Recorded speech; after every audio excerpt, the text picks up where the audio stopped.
네, 여러분 안녕하세요. 모터의 윤소입니다. BYD Sea Lion 7입니다. 아니 무슨 한 달에 하나씩 신차를 출시하나봐. BYD Seal 출시 행사가 용인 트랙에서 있었고, 용인 스피드웨이에서 Seal 타본 게 얼마 안 된 것 같은데 지금 또 Sea Lion 7, 그 Seal과 동일한 플랫폼을 가지고 만든 SUV다 라고 여러분들이 생각해 주시면 되는데, 아토3 Seal에 이어서 BYD가 한국에 던지는 세 번째 출사표. 아토3와 Seal에서 많이 BYD 배우다 하고, 많이 배운 거를 바탕으로 이번에는 가격 책정을 그래도 잘 하지 않았나. 이 앞에 있었던 두 번의 배움이 그래도 헛되지는 않았던 것 같다라는 생각 정도는 듭니다. 4,490만 원에 출시를 했습니다. 자, 사이즈 먼저 보시면 우리가 일반적으로 볼 수 있는 그 중형 EV SUV의 사이즈를 가지고 있습니다. 뭐 ID4도 그렇고 EV6, EV5 뭐 이제 이런 레인지들에 들어가는 이제 사이즈라고 말씀을 드릴 수 있을 것 같고, 개인적으로 한 가지 인상 깊은 거는 BYD Seal 같은 경우에는 퍼포먼스 EV라는 타이틀을 딱 걸고 가장 비싼 트림을 가지고 왔단 말이에요. 뭐 출력도 제일 높은 거, 듀얼 모터인 거, 배터리도 제일 뭐 높은 거, 큰 거, 이런 걸 가지고 들어와가지고 4천만 원 후반대에 빡 팔겠다고 해서 제가 정신 나갔냐고 제가 욕을 했는데, 얘는 너무나 다행히도 일단 후륜구동 모델을 한국에 먼저 출시를 했습니다. 중국에는 당연히 얘보다 배터리 사이즈도 더 들어가고 듀얼 모터가 들어가는 모델이 있기는 하지만, 저는 이게 맞다고 봐요. 운전하면서도 많이 말씀을 드리겠지만, 어차피 LFP 배터리를 사용한다라는 이 한계를 가지고 있는 상황에서는 고출력으로 밀어붙이는 것보다는 가성비로, 그리고 거기에 안정성, 이런 것들을 어필하는 게 저는 맞다라고 생각을 하는데, 이번에 Sea Lion 7은 정확하게 딱 그렇게 나온 것 같아서 정말 대단히 편안하다. 네, 마음이 편하네요. 자, 그런데 뭐 이랬거나 저쨌거나 얘도 그러면은 4,490만 원에 보조금 좀 받아가지고 4,300만 원의 값어치가 있느냐를 오늘 하나하나 따져 드려야 될 텐데, 하나씩 좀 말씀을 드려보는 걸로 하겠습니다. 일단 디자인은 이 BYD라는 글자, 네, 요 BYD라는 글자만 사실 제외하고 나면은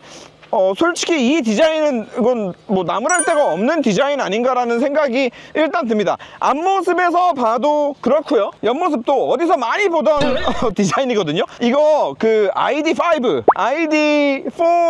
쿠페형 버전이 이제 이쪽에 뒤쪽이 이렇게 깎여가지고 나오잖아요. ID5랑 옆모습이 너무 닮아 있어서 사실 어디서 많이 보던 디자인이고 되게 편안하게 좀 이렇게 보이길래 뭐지 했는데 ID5랑 너무 똑같이 생겼다는 거. 예, 확실히 좀 중국 브랜드답게 그냥 뭐 이왕 베끼는 거 그냥 시원하게 베끼자라고 해가지고 베낀 거 아닌가 싶은데, 저는 개인적으로 물론 뭐 이렇게 베끼는 행위 자체는 당연히 좋지 않은 행위이지만, 그래도 디자인적으로 결과값만 놓고 보았을 때 뭐 Seal이나 아토3보다는 훨씬 더 나은 모습을 보여주지 않나 라는 그런 생각이 들고, 그리고 옆에서 봤을 때 지금 휠이 19인치거든요 19인치 나름대로 큰 휠이 들어가 있는데도 휠하우스가 많이 비어 보일 정도로 한 21인치까지는 들어가도 전혀 무리가 없을 정도로 큰 휠하우스를 가지고 있습니다. 그래서 네, 요거는 물론 뭐 이렇게 뭐 이 차를 가지고 뭐 더 얼마나 이쁘게 타야겠다라는 생각을 하실 분들이 얼마나 되실지는 모르겠지만, 만약에 내가 이 차를 꼭 타야 된다라고 하면은 저는 휠은 업그레이드 해가지고 타고 싶은 마음이 들 것 같다라는 거. 자, 그리고 뒤쪽으로 넘어오면 솔직히 말해서 뒤쪽도 여전히 가장 많이 거슬리는 거는 이 BYD. 네, 이걸 좀 어떻게 못할까? 그러니까 이 BYD가 아직까지도 그 자기 객관화가 좀 이제 덜 되어 있다라는 게 저는 이제 여기서 좀 이렇게 좀 드러난다라고 보는데, 이거는 사실 한국에서는 굉장히 좀 부정적이에요. 디자인적으로 보나, 상징적으로 보나, 사이즈로 보나, 무엇으로 보나, 이 의미로 보나, 무엇으로 봐도 이거는 마이너스인데 이거를 굳이 여기다가 이렇게 대문짝만하게 갔어야 됐을까? 대표적으로 테슬라 같은 브랜드 디자인에 따라서는 그냥 테슬라 로고를 과감하게 삭제하기도 합니다. 그리고 사이즈를 작게 가지고 가기도 하고, 그리고 또 브랜드에 따라서는 브랜드 이름을 그냥 레터링으로 아주 그냥 작게만 가지고 가는 경우, 이런 여러 가지 로고 플레이들을 한단 말이에요. 그런 것들을 좀 생각을 해서 조금은 더 한국 시장에 맞는 접근을 해주면은 더 좋지 않을까라는 그런 좀 아쉬움이 남습니다. 그리고 뒤쪽에서 이제 요 테일램프, 요 테일램프가 이게 좀 이제 그 수산물 시리즈이기 때문에 뒤쪽에 좀 이 비늘 같은 느낌이 조금 남아 있는데, 라이트를 좀 켜서 보여드리면 불 들어와요? 그 저기 비늘에 불 들어요. 비늘 들어와요? 예. 네. 이게 사실 그 전체적인 느낌은 나쁘지 않거든요. 네, 이 전체적인 요런 이제 쉐입들, 테일램프의 쉐입들, 배치, 레이아웃 이런 것들은 나쁘지 않고 심지어 뒤쪽에 요 리어 스포일러 이 모든 것들이 다 괜찮은데 요것도 이제 좀 오게티 아닌가 라는 생각이 들고, BYD 테크 이 BMW 같은 경우에도 그 CS 모델 같은 이런 스페셜 버전의 테일램프에 막 그 OLED까지 사용해가지고 그 정도로는 화려하게 만드는 테일램프들, 그 정도로는 많은 공을 들인 정말 큰 기술들이 들어간 그런 테일램프에나 요런 배지를 달아줄까 말까 합니다. 이거를 아무데나 이렇게 남발하면 사실 요것도 저는 마이너스라고 봐요. BYD 테크, 여기 뭐 BYD 디자인, 뭐 여기 앞에는 없어? 앞에도 BYD 테크, 이건 좀 이러지 않았으면 좋겠다. 자, 그리고 여기 이제 후드 두 번 딸깍딸깍 하면 열 수 있는데, 자, 마감을 꽤나 잘 해놨습니다. 그리고 프렁크가 꽤 깊어요. 그래서 얘가 지금 RWD 후륜 모델이거든요. 후륜 구동 모델이다 보니까 아무래도 앞에 조금 더 공간이 남겠죠. 배터리도 안 들어가고 하니까 그 이점을 충분히 잘 살린, 마감도 잘한 그런 프렁크 배치라고 생각을 하는데, 이왕 이렇게까지 신경을 써서 만들었으면 이 프렁크를 여는 방법이 조금은 달라졌어야 된다. 지금처럼 고전적인 그 내연기관 자동차들 이렇게 두 번 딸깍딸깍 당겨가지고 여는, 그리고 심지어 그 버튼이 여기서 보이지도 않아. 이 속에 어딘가에 이렇게 처박혀 있단 말이야. 여기에 있어, 여기에. 그리고 요즘은 많은 브랜드들이 이런 프렁크 공간을 크게 만들어 놓고 이 공간을 잘 활용하게 하기 위해서 이 여는 방법도 이제 이 듀얼 락 안 해놓고 그냥 한 번만 딱 누르면은 탁탁 열리도록 해놓는 경우들이 많은데, 요거는 잘 만들어 놓고 저 스위치를 좀 많이 신경 쓰지 못한 게 아닌가 라는 생각이 듭니다. 여기 이쪽에 잠깐 이렇게 실런트 발려져 있는 이런 것들이 보이는데, 일단 뭐 자세히 또 봐야겠지만 지금 이 부분들만 보아서는 아토3랑 크게 뭐가 뭐 이렇게 많이 다른가? 라는 생각이 들지는 않아요. 자, 그리고 에어컨 냉매가 1700g이 들어가 있네요. 트렁크는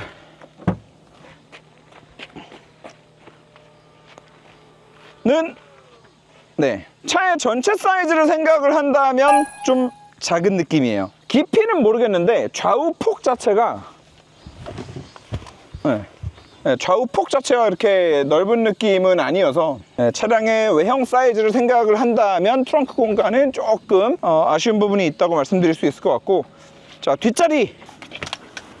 자, 지금 앞좌석은 제가 운전하고 온 좌석 그대로, 제가 자주 말씀드리지만 제가 일반 도로에서 운전할 때는 시트를 조금 뒤로 키에 비해서 좀 빼고 운전하는 편이다 보니까 제가 시트 포지션 맞춰놓은 거에 교영이가 앉으면 교영이는 오히려 앞으로 당기거든요. 그러니까 원래 항상 운전하는 시트 포지션이거든요. 근데 이 상태로 맞추어 놓았을 때, 요걸 기준으로 했을 때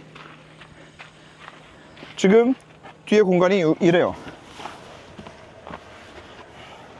그래서 일단 요 레그룸의 공간, 이 앞뒤 공간만 따지고 보면은 거의 아이오닉 5급 정도로 굉장히 넓지 않나 라는 그런 생각이 들고, 그리고 실 때는 못 느꼈던 건데, 실은 이제 셀2 바디, 우리가 일반적으로 알고 있는 전기차들 같은 경우에는 이제 배터리 셀이 있으면 이 셀을 팩으로 만들고 차체에 이렇게 붙여요. 그게 이제 우리가 일반적으로 알고 있는 전기차의 레이아웃인데, 셀2 바디는 뭐냐면 중간에 모듈이랑 팩 단위를 다 삭제시킵니다. 그 말은 무슨 말이냐, 이 차체에 원래 이 바닥 패널이 있을 거 아니에요. 이 바닥 패널에다가 배터리 셀을 삽입한다 라고 생각을 하시면 됩니다. 바꿔 말해서 얘는 차가 만들어지는 과정을 보면은 이 샤시를 만들 때 이 바닥이 뻥 뚫려 있어요.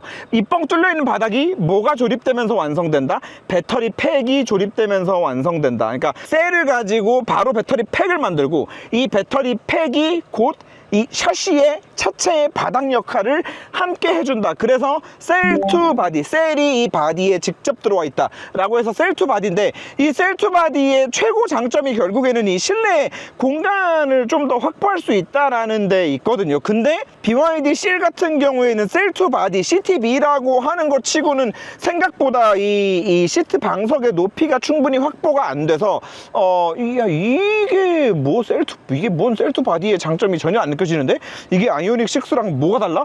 라는 얘기를 했었는데, 얘는 그래도 셀2 바디의 SUV다 보니까 아무래도 이 헤드룸도 조금 더 넉넉하게 확보를 할 수 있는 상태였겠죠. 그래서 시트의 방석의 높이도 조금 더 실보다는 조금 더 높여놓은 상태에서 나아가서는 이 1열 시트의 바닥 공간도 1열 시트도 조금 올라와 있기 때문에 이 밑에 바닥 공간도 좀 생기면서 2열에서는 와 진짜 좀 이 편한 자세가 편한 공간이 좀 나오지 않나 라는 생각이 듭니다. 저는 오히려 이 위쪽에 헤드룸이 좀 되게 광활하게 남거든요. 그리고 이거는 꼭 내가 아니어도 아까 다른 사람이 앉아도 많이 남더라고. 그러니까 다른 리뷰 보세요 이거는. 그래서 저는 어차피 이렇게 많이 남는 거 시트를 조금 더 높였어도 좋았겠다라는 생각이 들어요. 왜냐면 앞에 이 2열에서 앞에 봤을 때 시야가 지금 좀 답답하거든. 그래서 그런 부분이 좀 있고 각도 조절이 여기서부터 요게 1단계 2단계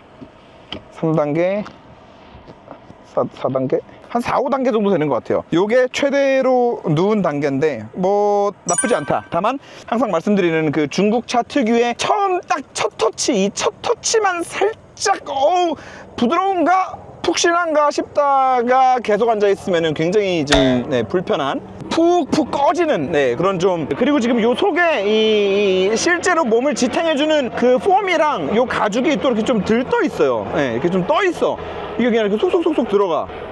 요런 느낌들. 그래서 이런 좀 가죽이 좀 들떠있는 느낌과 이 엉덩이나 좀 이렇게 무게를 좀 받쳐줘야 되는 부분들이 푹푹 꺼지는 그런 느낌이 여전히 불쾌함이 남아있기는 하지만 그래도 전반적으로 이 시트에 앉았을 때 포지션이나 공간이나 이런 것들은 지금까지 타봤던 BYD 차량 중에서는 가장 좋게 느껴집니다. 자, 그리고 여기에 이제 C타입 포트가 여기 이렇게 숨어져 있는데, 자, 이번에 출시한 모트라인과 비제비 함께 만든 자동차 전용 C2C 케이블 양쪽을 기역자로 다 꺾어놨어요. 요렇게. 자, 그리고 중간은 이렇게 코일 타입이에요. 그래서 2열에 앉아서 사용하실 때 이렇게 그냥 갖다 꽂아 놓으시고 휴대폰 꽂아서 얘도 기역자니까 이렇게 꺾어가지고 사용하시고, 안 쓸 때는 또 이렇게 꽂아 놓고 이렇게 깔끔하게 사용하시라고. 팰리세이드 앞에 센터 콘솔의 USB 포트들 위치가 진짜 이상하잖아요. 그래서 그거 기역자로 꺾어 놓으면 너무 깔끔하겠다 싶어가지고 만든 건데 생각보다 이렇게 굉장히 다양한 차종들에서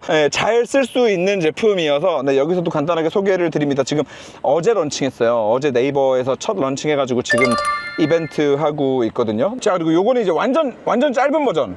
아까 저거는 쫙 다 벌리면 160cm고 요거는 벌리기 전이 16cm. 16cm인데 요거는 왜 만들었냐면, 차에서 이제 물론 저는 담배를 끊었지만 전자담배 태우시는 분들 많잖아요. 전자담배 충전할 때 이게 맨날 이 케이블이 길 필요가 없거든. 사실 이런 거는 요런 거 깔끔하게 사용하시라고 그냥 이렇게 깔끔하게 사용하시라고. 그리고 중간에 홀더가 있거든요. 안 쓸 때는 이렇게 홀더에 꽂아가지고 깔끔하게 보관하시다가 이렇게 깔끔하게 사용하시라고 만든 케이블입니다. 그래서 이렇게 완전 짧은 거 두 컬러, 긴 거 두 컬러 있는데, 지금 뭐 긴 거 2개 사시면 짧은 거 하나 선물로 드리고 막 할인도 하고 하니까, USB 케이블 하나 좀 차 안에서 쓸 수 있는 게 필요했다 라고 하시는 분들은 이번 기회에 구매하시면 좋을 것 같다는 말씀을 드리면서 이제 나가보시죠. 자, 한 번 더 좌우. 이 차의 승차감을 솔직히 말씀드리면은 이게 뭐지? 이게 뭐지 싶은데, 자, BYD 차량들의 승차감은 뭐 아토3는 말할 것도 없고 뭐 실도 마찬가지예요. 와, 이거는 뭔가 좀 좋은 승차감을 만들기 위해서 세팅을 해봤던 경험이 없다는 그런 티가 굉장히 많이 나는 승차감이었거든요. 이렇게 방지턱 하나를 넘어도 딱 넘었다가 떨어질 때 차가 이렇게 푹푹 꺼졌단 말이에요. 푹푹 꺼지고 나면 그 다음이 어떻게 되겠어요? 자연스럽게 또 튕겨져 올라온단 말이야. 그래서 아토3 같은 경우에도 굉장히 좀 불쾌한 승차감을 가지고 있었고, 실은 실대로 또 댐퍼 스트로크 자체가 또 너무 짧아가지고 또 좀 불쾌한 승차감을 만들고 잔진동도 좀 많이 올라오는 그런 느낌이었는데, 지금 이 C라이언 7 같은 이름 좀 어떻게 못하나? C라이언 7이라니. 근데 이 C라이언 7 같은 경우에는 지금 보고 계시는 이런 한쪽만 매너를 이렇게 탕탕 밟고 넘어가는, 저희가 항상 테스트하는 지금 이런 도로에서, 지금 요 도로에서의 느낌이 일단 제일 처음 깜짝 좀 놀랬고, 그리고 나서 방지턱을 넘고 떨어질 때, 처음에 큰 방지턱을 한번 확 먹을 때나 아니면은 그 다음 떨어질 때 받아내주는 능력이나 여러 가지 면에 있어서의 그 느낌들이 꽤나, 이거는 그냥 솔직히 있는 그대로 솔직히 느낀 대로 말씀을 드리면 이거는 그냥 뭐 괜찮네 정도가 아니라 고급스럽네 라는 생각이 좀 들어서 깜짝 놀랐습니다. 지금 심지어 타이어 공기압이 지금 뭐 44 그렇게 들어가 있단 말이에요. 지금 이 정도 공기압에서도 이런 느낌이라면 30 후반 38, 39 정도만 맞추고 타도 승차감이 여기서 한참 확 더 좋아질 거거든요. 그럼 그렇다라고 했을 때 굳이 비교를 만약에 해보라고 한다면 아이오닉 5 EV6보다는 확실히 더 나은 승차감을 가지고 있다. 그리고 컴포트한 측면만 놓고 본다면 EV3, EV4가 가지고 있는 또 그런 컴포트함이 있거든요. 특히나 EV4는 승차감이 진짜 꽤나 좋다라고 느낄 정도로 그 차는 EGMP 플랫폼들보다 훨씬 더 좋은 승차감을 가지고 있는 전기차인데 이 C라이언 7의 컴포트함은 굳이 따지라면은 EV3, EV4에 가까운 컴포트함인데 거기에 EV3, EV4보다 조금 더 고속에서의 안정감도 조금 더 가지고 있는 느낌이에요. 솔직히 말씀드리는 거예요. 솔직히 뭐 혹시라도 갑자기 또 뭐 BYD 차 뭐 승차감이 왜 갑자기 좋다 그러지 뭐 태세 전환이냐 또 뭐 이런 소설을 쓰는 사람들이 또 있겠죠. 근데 뭐 그러거나 말거나 어쨌든 저는 있는 그대로 어쨌든 말을 해야 되는 사람이다 보니까 있는 그대로 지금 말씀을 드리고 있다는 걸 다시 한번 좀 말씀을 드리고요. 그래서 이 승차감이나 하체 세팅의 느낌은 저는 가장 그래도 유사한 차를 찾아보라고 하면은 ID4, 5가 가장 비슷한 것 같아요. 지금 고속 펌프도 보시면 점프 지금 저희가 꽤나 차가 크게 떴다가 떨어지는 곳임에도 불구하고 빠른 속도에서 이 차체를 안정화시키는 능력도 상당히 괜찮고요. 더 중요한 거는 차가 이렇게 날뛰고 있는 와중에 불안함이 전혀 느껴지지 않는다는 거. 실제로 고속에서 급차선 변경 하고 나서도 꽤나 빠른 속도로 한쪽으로 하중이 확 쏠렸는데도 이렇게 많이 무너지는 느낌 거의 없이 솔직히 고속주행 시에 스티어링이 뭐 반응 속도나 피드백이나 저런 안정감이나 모든 부분에 있어서 솔직히 말하면 꽤나 그냥 괜찮다. 그리고 제일 놀라운 건 이제 요 길인데 여기가 이제 왼쪽으로 싹 들어올 때 도로가 이제 좌우로 울퉁불퉁 하거든요. 아까도 잠깐 말씀드렸던 이렇게 한쪽만 매너를 밟고 넘어가는 이런 상황. 사실 지금 딱 요런 환경이 무거운 전기 SUV들한테 굉장히 좀 쥐약인 그런 길이에요. 왜냐면 엄청 무거운데 SUV라서 높지. 그런데 이 높고 무거운 애 롤을 막기 위해서는 안티 롤바가 점점 더 두꺼워지고 세진 수밖에 없거든요. 근데 안티 롤바가 두꺼워지고 세지면은 필연적으로 이런 식으로 지금 한쪽만 요철을 딱 치고 넘었을 때 차가 이렇게 꽝꽝거린다거나 이게 너무 텐션이 강해가지고 막 이 머리가 막 이렇게 흔들린다거나 이런 부작용이 나올 수밖에 없는 게 요즘 이 무거운 SUV들의 승차감의 현실인데 간혹 가다가 이런 것들을 굉장히 잘 푸는 차들이 있죠. 뭐 EV3도 그랬고요. 그리고 ID4도 괜찮았고. 근데 지금 얘도 마찬가지로 높은 SUV고 전기차임에도 불구하고 공차 중량이 꽤 나감에도 불구하고 이런 식으로 한쪽만 이렇게 요철이 막 들어오는 상황에 날카로운 거는 그냥 이렇게 터덕터덕하고 이렇게 잘 좀 이렇게 필터하는 느낌이 좀 있고요. 조금 깊은 애들도 머리가 막 너무 좌우로 불쾌하게 요동치는 그런 느낌까지는 주지 않는 것 같아서 기존의 CL보다도 오히려 훨씬 더 나은 승차감을 보여줍니다. 그런데 CL보다 지금 가격이 또 더 싸게 나왔으니까 더 큰 차에 더 나은 세팅에 가격이 더 싸니까 이번에는 이건 임팩트가 있지 않나. BYD가 진짜로 뭔가 이 가격 포지셔닝을 조금 생각을 고쳐먹은 거 아닌가라는 생각이 드는데 이렇게 말씀을 드리면 CL 같은 경우에는 듀얼 모터고 얘보다 출력이 한참 더 높았으니까 뭐 당연히 그 가격이 맞는 거 아니었어 라고 생각을 하실 수도 있을 것 같아요. 근데 그 CL 리뷰에서도 말씀을 드렸지만 CL은 태생이 퍼포먼스 EV가 아니에요. 그 차의 하체는 절대 고성능을 받쳐내주지 못하는 하체고요. 그리고 고성능 전기차는 LFP 배터리로는 힘들어요. 결과적으로 차를 막 쥐어짜서 모터의 RPM이 끝에 막 올라가서 배터리의 컨디션이 모두 다 완벽한 그런 상황에 뭐 600마력, 700마력 나올 수는 있는데 고성능 전기차는 그렇게 타는 게 아니에요. 아이오닉 5N처럼 테슬라 모델 3 퍼포먼스처럼 그냥 딱 때리면 바로 즉각적으로 빡빡빡 움직여줘야 되는 게 고성능 EV예요. 근데 BYD가 가지고 있는 이 LFP 배터리는 아무리 듀얼 모터고 무슨 뭐 1000마력을 만들고 2000마력을 만들어도 딱 때리면은 그런 임팩트를 주지 못해요. 그런 타격감을 주지 못한단 말이야. 그리고 애초에 BYD라는 브랜드는 퍼포먼스 EV를 만든 적이 없어. 괜히 한국에 가지고 들어와가지고 C를 마케팅하면서 퍼포먼스 EV라고 마케팅을 한 거야. 그러니까 도대체 이게 뭐 하는 거냐고 그때 막 뭐라고 했던 건데, 그런 관점에서 지금 여기 들어가 있는 요 300몇십 마력이라고 하는 후륜구동 모터, 이것도 그냥 일반 도로를 다니기에는 충분하고, 솔직히 저는 이 출력도 그 실 듀얼 모터를 탈 때랑 크게 뭐가 다른 건지 잘 모르겠어요. 그냥 충분해요. 이것도 충분해요. 그리고 CL-AWD는 퍼포먼스 EV라고 하기에 한참 부족해요. 그러니까 이게 맞는 거죠. RWD 모델 이렇게 저가형으로 가성비로 접근하는 게 저는 맞는 거라고 봐요. 그리고 나름 모드도 이제 스포츠로 놓으면, 자, 풀악셀?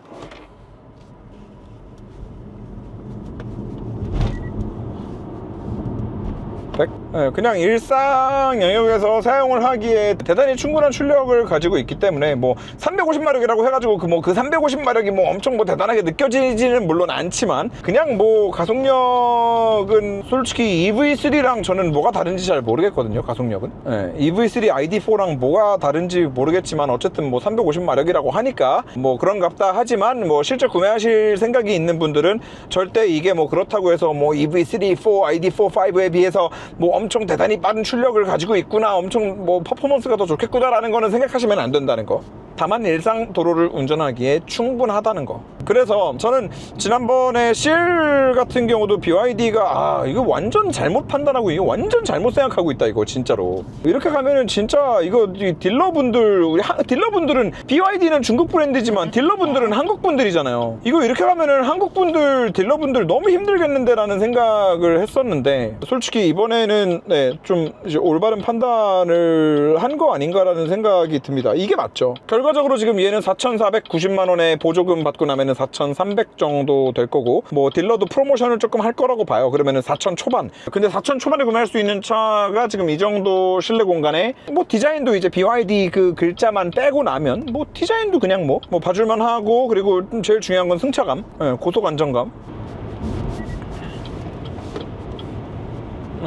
이 정도로 차가 막 날뛰는 와중에도 급차선 변경을 딱 때렸을 때 꽤나 즉각적으로 움직여주고, 옆차선으로 깔끔하게 이동하는 모습을 보여줄 정도로 고속 안정감도 뭐 괜찮고, 그리고 거기다가 순정으로 T맵 오토 들어가 있는데, 뭐 프로세서도 나름 빨라서 쓸만하고, 안드로이드 오토 무선으로 연결 잘 되고, 화면 커서 보기 편하고, 뭐 이런 이제 뭐 장점들이 있기 때문에, 물론 뭐 주행 보조 장치가 엄청 똑똑하지는 않아요. 그래서 실제로 좀 계속 테스트를 해봤는데 조금 어려운 길에서는 그냥 여지없이 놓치는 모습을 좀 계속 보여주고, 좀 이런 길도 왼쪽으로 너무 타이트하게 이렇게 확 붙는다던가, 길이 조금만 어려워져도 이 길 안에서 이렇게 지그재그로 노는 그런 모습들을 좀 많이 보여주기는 해요. 뭐 일반적인 상황에서는 그냥 잘 가고, 약간 느낌상 현대기아의 HDA1 기준으로 한 세대 전 HDA1 정도 느낌 아닌가, 그런 생각이 드는데, 뭐 어쨌거나 막히는 길에서 앞차와의 거리 유지하고 움직이고 하는 것들은 그냥 어지간히 잘 합니다. 그래서 뭐 이 모든 것들을 좀 이제 전체적으로 고려를 했을 때 요 사이즈의 요 상품 구성의 4,000 초반인 거잖아요.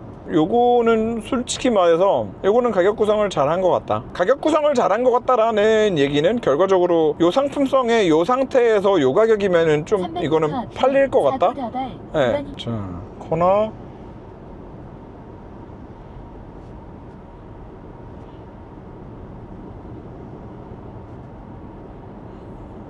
차가 별도로 이제 그 에이다스 맵을 가지고 있는 것 같지는 않아요. 이제 뭐 테슬라 같은 경우에는 요즘 최신 현대기아 차량들, 뭐 벤츠, BMW 전부 다 이제 국내 에이다스 맵을 탑재를 해놓고 사용을 하거든요. 그렇기 때문에 이런 인터체인지나 이런 급 코너 같은 것들이 나왔을 때 차가 미리 속도를 줄이기도 하고 이렇게 하는 건데, 아직 뭐 근데 요 가격대가 있으니까요, 에이다스 맵까지 탑재해서 사용하는 것 같지는 않다. 그래서 주행 보조 같은 경우에 뭐 막히는 길에서 그냥 쓸만은 하다, 정말 보조용으로 쓸만은 하다 정도로 말씀드릴 수 있을 것 같고, 참고로 이 케이블 240W 대용이거든요. 그래서 여기 무선 충전이 뭐 아무리 50W라고 쓰여져 있기는 하지만, 특히나 이제 조수석에 두고 앉거나 그랬을 때 계속 사실 충전하면서 휴대폰을 사용하는 경우들이 있잖아요. 뭐 이렇게 해가지고 뭐 옆 사람은 이렇게 해서 영상을 보기도 하고, 충전 중에 뭔가를 하는 경우들이 굉장히 많은데, 무선 충전보다 케이블을 통해서 충전하는 게 훨씬 더 빠르기도 할 뿐더러 이렇게 코일 타입으로 만들어져 있기 때문에, 얘처럼 이렇게 포트가 아래쪽에 박혀있는 차량들 같은 경우에도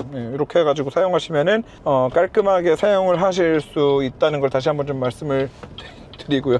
아토3 같은 경우에는 이 스티어링 휠의 리스폰스 자체가 굉장히 좀 느렸거든요. 워낙 뭐 컬럼 타입 MDPS를 사용하고 있기도 했고, 네, 근데 시라이언 같은 경우에는 네, 스티어링 리스폰스도 꽤나 괜찮다. 승차감이 제일 놀라웠던 것 같습니다. 네, 왜 갑자기 얘는 승차감이 좋지? 네, 솔직히 말해서 지금 이 차 입장에서만 생각을 만약에 한다면 이 차가 BYD라는 이름 딱지를 붙이고 있는 거, 이거 자체가 이 차한테는 굉장히 억울한 일이겠다라는 생각이 좀 듭니다. 네, 요거는 만약에 이 동일한 구성으로 BYD가 아닌 그 어떤 브랜드로라도 만약에 팔렸으면 정말 많이 팔렸겠다라는 생각이 일단은 좀 들고, 일회 충전 주행 가는 거리 같은 경우에는 뭐 복합으로 400 정도를 받았는데 여름 기준 에어컨 틀고 속초 정도는 왕복을 할 수 있는 수치다 라고 말씀을 드릴 수 있을 것 같습니다. 물론 이제 겨울에는 왕복이 안 되겠지만, 그렇다고 해서 여러분들이 이 잘못 퍼져 있는 상식 중에 LFP는 무조건 겨울에 개박살이 난다라는 거는 정말 잘못 알려져 있는 상식이거든요. 네, 그러니까 겨울철에 박살이 나고 안 나고는 LFP이고 아니고가 문제가 아니라 시스템을 얼마나 효율적으로 잘 만들었느냐에 달려 있습니다. 그래서 겨울철에 이제 한번 또 테스트를 해보면 되겠죠. 근데 제가 봤을 때 최근에 모델 Y LFP 모델들 보면은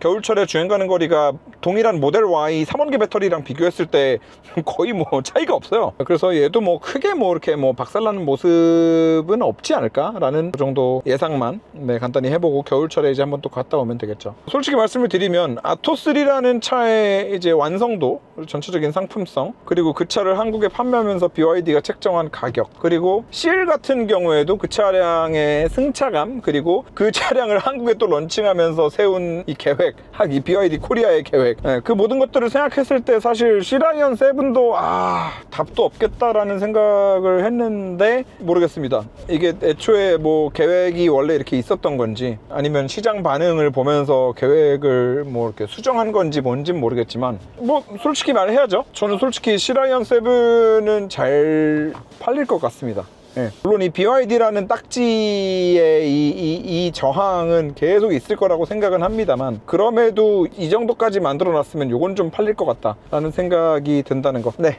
치프님한테 가서 하체도 한번 볼 거거든요. 네, 하체 리뷰 영상에서 또 한번 인사드리는 것으로 하겠습니다. 여러분, 네, 케이블 이번 주까지 이벤트니까 네, 많이 구매해 주세요. 네, 감사합니다.